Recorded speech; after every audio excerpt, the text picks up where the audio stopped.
Hello students, today in this video lecture I will explain that how the rate of reaction is affected by the catalyst. So जैसे कि हमने अपना जो unit 4 class 12 chemistry का already start किया है, उसमें जो रेट ऑफ रिएक्शन है उसे जो इफेक्ट करता है वो टेम्परेचर इफेक्ट करता है, जो मैं अपने प्रीवियस वीडियो लेक्चर में आपको बता चुकी हूँ.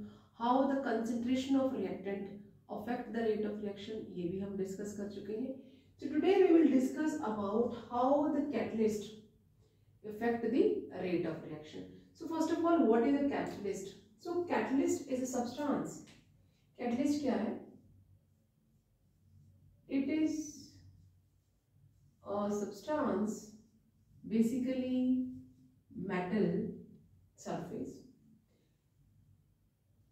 which enhance the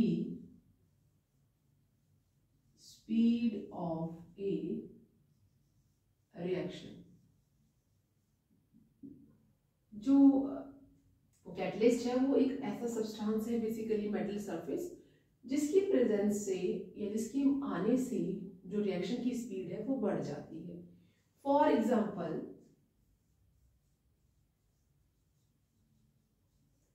हम एग्जाम्पल ले लेते हैं thermal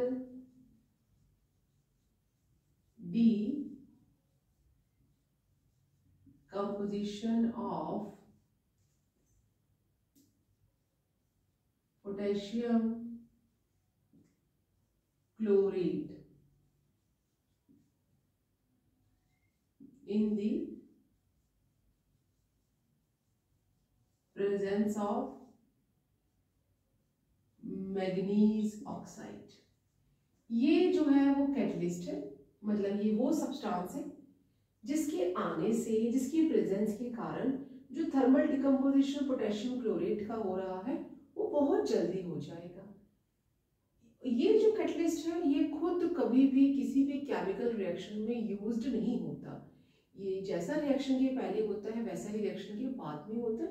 it is not being used itself, ये खुद यूज नहीं होता. तो हम यहाँ पे इसे ऐड भी कर सकते हैं. It is not used during the reaction.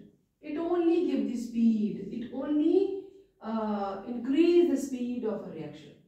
और अगर हम बात करें थर्मल डिकम्पोजिशन पोटेशियम क्लोराइड की, तो पोटेशियम क्लोरेट थर्मल डिकम्पोजिशन की बात कर रहे हैं तो ऑब्वियसली बात है हीट है, और हमने MnO2 लिखा है, ये कैटलिस्ट है, और हमारे पास क्या आ जाएगा, that is KCl plus O2. ये बैलेंस नहीं है.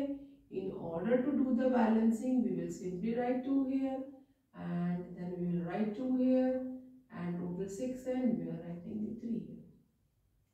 तो अगर यहाँ पे MnO2 कैटलिस्ट नहीं लिया होता तो ये जो डिकम्पोजिशन है ये बहुत ही स्लो होती. So just the presence of magnesium oxide increase the speed of a reaction. तो इसके लिए अगर हम ग्राफ प्लॉट करें, ग्राफ इस तरह से आ जाएगा. यहाँ पे हमारा रिएक्शन कोऑर्डिनेट आ जाएगा. रिएक्शन कोऑर्डिनेट का मतलब होता है that is the reaction profile. Means आपको बताया जाएगा कि how the reaction is going with the passage of time, और यहाँ पे है that is the potential energy. ठीक है, ये पोटेंशियल एनर्जी है. हम इस एक्सिस पे पोटेंशियल एनर्जी बनाएंगे. यहाँ पे रिएक्शन कोऑर्डिनेट है. हमारा जो रिएक्टेंट है उसके पास हर जो रिएक्शन करने जा रही है उस रिएक्टेंट मॉलिक्यूल के पास कुछ ना कुछ एनर्जी जरूर रहेगी. तो यहाँ पे ये जो रिएक्टेंट है वो जो कर्व देगा दैट लाइक, ठीक है, ये हमारा जो रिएक्शन हो रहा है that is without the catalyst. और अगर कैटलिस्ट आ जाता है, अगर कैटलिस्ट आता है तो रिएक्शन तो यहीं से स्टार्ट होगा. एंड वो जल्दी आ जाएगा। तो ये जो हमारा वो अपर वाला जो ग्राफ है, दिस इज विदाउट कैटलिस्ट, और यहाँ पे इसके पास जो एनर्जी है that is the energy of reactant, वो तो रहेगी। ये जो एनर्जी है हम इसे, ये इस वक्त इतनी सी एक्टिवेशन एनर्जी यूज हुई है जब कैटलिस्ट था, और जब कैटलिस्ट नहीं था तो इतनी ज्यादा एक्टिवेशन एनर्जी यूज हुई है। सी द डिफरेंस कि जब जो ये तो रिएक्टेंट के जो मॉलिक्यूल है उसके पास जो अपनी मिनिमम एनर्जी या एवरेज काइनेटिक एनर्जी होती है वो तो है सभी के पास, लेकिन जब रिएक्शन होगा विदाउट कैटलिस्ट तो एक्टिवेशन एनर्जी बहुत ज़्यादा चाहिए ताकि रिएक्शन स्टार्ट हो, और जब कैटलिस्ट आ जाएगा तो एक्टिवेशन एनर्जी जो है वो बहुत कम जाएगी। मीन्स जो कैटलिस्ट है वो पोटेंशियल एनर्जी को लोअर कर देता है और रिएक्शन बहुत जल्दी हो जाता है। तो ये एक्टिवेशन एनर्जी हम लिख लेंगे, this is without catalyst and this is with catalyst. So see the difference, activation energy कम हो गई अगर हमारे पास कैटलिस्ट मौजूद है, और अगर कैटलिस्ट नहीं है तो एक्टिवेशन एनर्जी ज़्यादा है। तो कैटलिस्ट जो है पोटेंशियल एनर्जी को कम कर देता है। So catalyst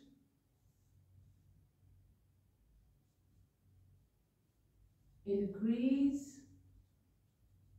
the speed of a reaction by, किसको लोअर कर रहा है, by lowering the potential energy।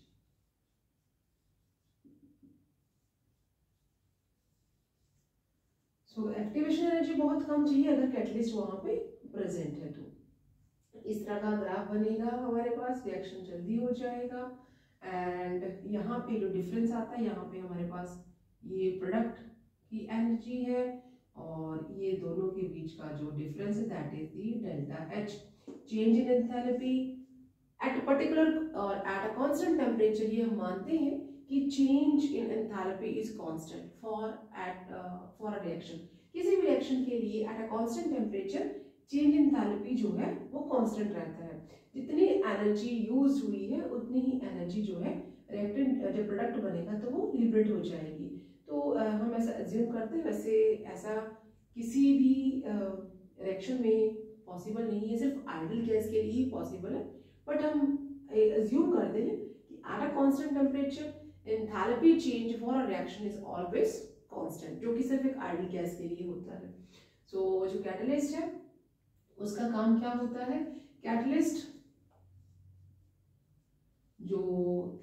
है वो पहले रिएक्टेंट के साथ मिलके एक अनस्टेबल इंटरमीडिएट बनाएगा,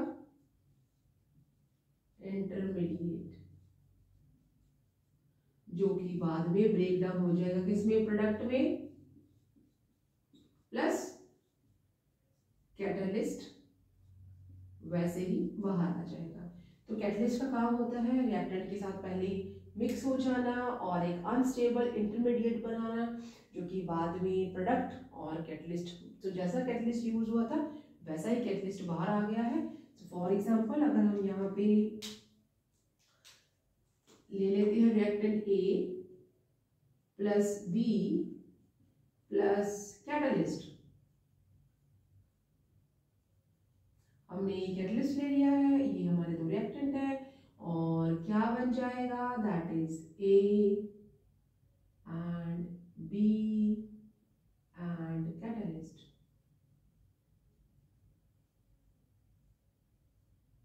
ऐसा एक इंटरमीडिएट कॉम्प्लेक्स बनेगा जो कि स्टेबल नहीं है, और वो क्या दे देगा हमें AB प्लस कैटलिस्ट। तो हमने जहां से स्टार्ट किया था हमें वैसे ही कैटलिस्ट वापस मिल गया है। I hope I explain properly and if you have any doubt please give me a comment. मिलते हैं नेक्स्ट वीडियो में। Till then you take care, bye bye.